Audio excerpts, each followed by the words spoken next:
Hello students, आज के इस मजेदार सेशन में आप सभी का स्वागत है। आज हम बायोलॉजी के एक ऐसे टॉपिक के बारे में बात करने वाले हैं जो सच में नेचर का सबसे बड़ा इंजीनियरिंग मार्वल है।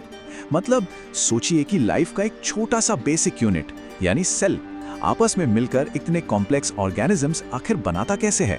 पूरा ध्यान यहाँ दीजिएगा क्योंकि आज टिश्यूज इन एक्शन का कॉन्सेप्ट आपके लिए एकदम क्रिस्टल क्लियर होने वाला है। तो सबसे पहले इस बेसिक सवाल पर गौर करते हैं, सेल से ये पूरी बॉडी आखिर बनती कैसे है?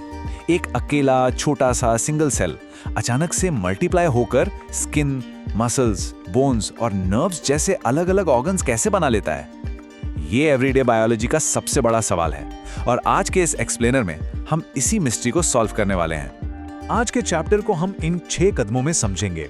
पहले देखेंगे कि टिश्यूज क्या हैं, फिर प्लांट वर्सेस एनिमल टिश्यूज का कंपैरिजन, उसके बाद मेरिस्टेमेटिक टिश्यूज, फिर प्लांट्स में परमानेंट टिश्यूज, उसके बाद एनिमल टिश्यूज की पूरी कहानी और आखिर में एक क्विक चैप्टर रिकैप।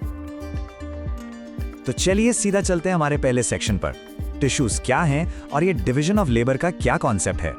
ध्यान से सुनिएगा। एक टिश्यू दरअसल उन सेल्स का ग्रुप होता है जिनका स्ट्रक्चर बिल्कुल सिमिलर होता है और वो एक साथ मिलकर कोई एक स्पेसिफिक फंक्शन परफॉर्म करते हैं। सबसे इंपॉर्टेंट इंग्लिश कीवर्ड जो आपको अपने एग्जाम में लिखना ही लिखना है वो है डिवीजन ऑफ लेबर यानी श्रम विभाजन।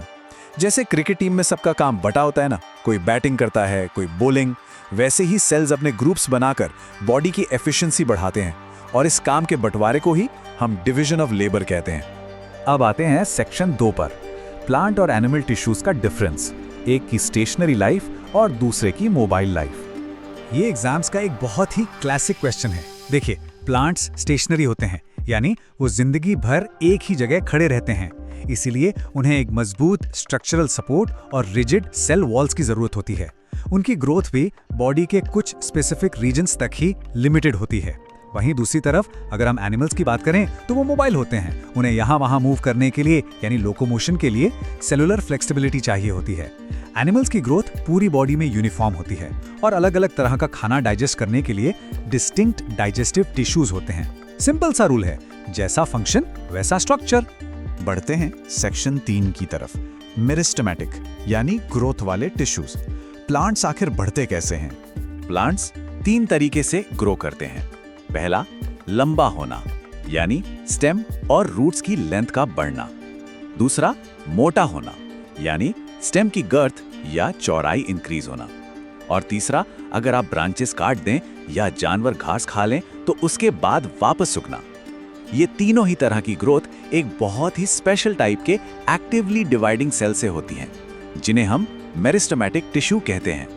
इस कॉन्सेप्ट को ना एनसीईआरटी की एक एक्टिविटी से समझते हैं। इमेजिन कीजिए, अगर 2 प्याज यानी अनियन बल्ब्स को पानी से भरे हुए जार्स में रखा जाए तो उनकी रूट्स जल्दी ही ग्रो करने लगती हैं। लेकिन अगर हम 3 दिन बाद जार बी वाले अनियन की रूट टिप्स को बस 1 सेंटीमीटर काट दें तो उसकी रूट्स आगे बढ़ना बिल्कुल बंद कर देती हैं। ऐसा क्यों हुआ? क्योंकि टिप्स काटने से हमने उन डिवाइडिंग सेल्स को ही हटा दिया जिसे एपिकल मेरिस्टेम कहते हैं, जो इन रूट्स की लेंथ बढ़ाने का काम कर रहे थे। ये वही अनियन बल्ब की रूट्स हैं जिनकी हम बात कर रहे थे। ये इमेज क्लियरली दिखाती है कि ये एक्टिवली डिवाइडिंग सेल्स या एपिकल मेरिस्टेम आखिर होते कहाँ हैं। ये रूट्स के बिल्कुल टिप्स पर बैठे होते हैं और कंटिन्यूअसली डिवाइड होते रहते हैं ताकि प्लांट की लेंथ बढ़ती रहे। है ना अमेजिंग?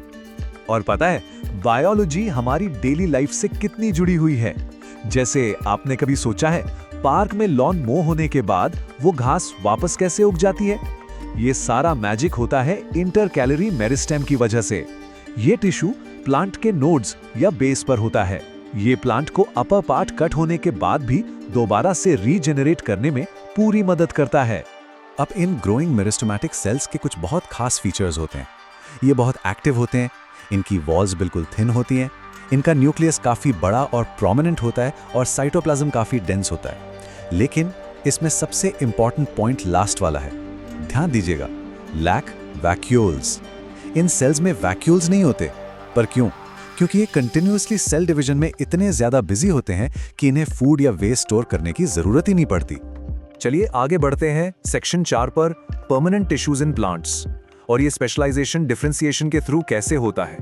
देखिए, डिफरेंशिएशन आपके एग्जाम के लिए एक सुपर इंपॉर्टेंट कॉन्सेप्ट है। ये वो प्रोसेस है जिसमें मेरिस्टेमेटिक टिश्यू अपनी डिवाइड होने की एबिलिटी हमेशा के लिए खो देता है और स्पेसिफिक फंक्शंस परफॉर्म करने के लिए स्पेशलाइज्ड हो जाता है। बेसिकली उनका प्रमोशन हो जाता है। अब उनका काम डिवाइड होना नहीं बल्कि प्लांट को सपोर्ट करना, चीजें ट्रांसपोर्ट करना या फिर खाना स्टोर करना होता है। अब यहाँ सभी स्टूडेंट से मेरी रिक्वेस्ट है कि इस कॉम्प्लेक्स परमानेंट टिश्यूज वाले टेबल का एक मेंटल स्क्रीनशॉट जरूर ले लीजिए। ये एग्जाम्स का सबसे फेवरेट टॉपिक है। जाइलम और फ्लोएम का डिफरेंस आपके दिमाग में बिल्कुल क्लियर होना चाहिए। जाइलम रूट से पानी और मिनरल्स को ऊपर की तरफ ट्रांसपोर्ट करता है और इसके ज्यादातर सेल्स डेड होते हैं।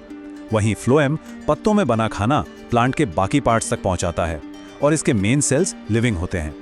इसको याद रखने का एक छोटा सा ट्रिक बताऊं। जाइलम से जल यानी वाटर और फ्लोएम से फल यानी फूड, बस ये याद रखिए।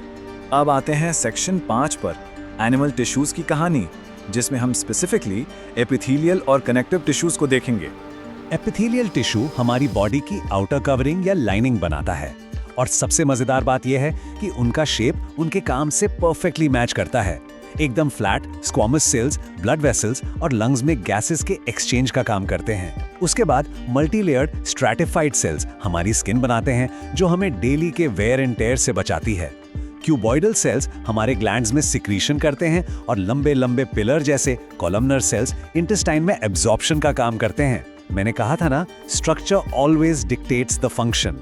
दूसरी तरफ होते हैं कनेक्टिव टिश्यूज जो बॉडी पार्ट्स को आपस में जोड़ते हैं। अब ब्लड और बोन ये दोनों ही कनेक्टिव टिश्यूज हैं, पर सोचिए एक बिल्कुल फ्लूइड है और एक एकदम सॉलिड। ऐसा क्यों? ये सारा डिफरेंस उनके मैट्रिक्स की वजह से होता है। ब्लड का मैट्रिक्स वाटरी और जेली लाइक है, जिससे वो आसानी से फ्लो करके पूरी बॉडी में न्यूट्रिएंट्स ट्रांसपोर्ट कर सके, जबकि बोन का मैट्रिक्स बहुत ही हार्ड और रिजिड होता है ताकि वो हमारी बॉडी को एक स्ट्रॉन्ग सपोर्ट सिस्टम दे सके। तो चलिए अब वक्त हो गया है हमारे आखिरी सेक्शन का, चैप्टर रिकैप एंड क्विज। जो पढ़ा है उसे फट से रिवाइज करते हैं। ये रही हमारी high energy summary. Number 1, tissues similar sales का ग्रुप है जिनका main purpose division of labour है। नंबर 2, प्लांट्स में डिवाइडिंग टिश्यूज को मेरिस्टेमेटिक और नॉन डिवाइडिंग को परमानेंट कहते हैं। नंबर 3, वाटर के लिए जाइलम और फूड के लिए फ्लोएम, ये दोनों कॉम्प्लेक्स टिश्यूज हैं। नंबर 4, एनिमल्स में मेनली 4 टाइप्स के टिश्यूज होते हैं, एपिथेलियल, कनेक्टिव, मस्कुलर और नर्वस। और आखिरी सबसे बड़ा रूल, टिश्यू का स्ट्रक्चर हमेशा उसके फंक्शन के हिसाब से ही डिजाइन होता है। तो अब जब भी आप अपने आसपास देखें, किसी विशाल पेड़ को हवा में झूमते हुए देखें या पार्क में कटी हुई घास को वापस उगते देखें, तो उन इनविजिबल टिश्यूज को जरूर याद कीजिएगा जो रात दिन बिना रुके अपना काम कर रहे हैं। बायोलॉजी सच में सिर्फ किताबों में नहीं है, ये हमारे चारों तरफ जिंदा है। आज के सेशन में हमारे साथ जुड़ने के लिए बहुत बहुत शुक्रिया। ऐसे ही पढ़ते रहिए और आपके आने वाले एग्जाम्स के लिए all the very best. Keep exploring.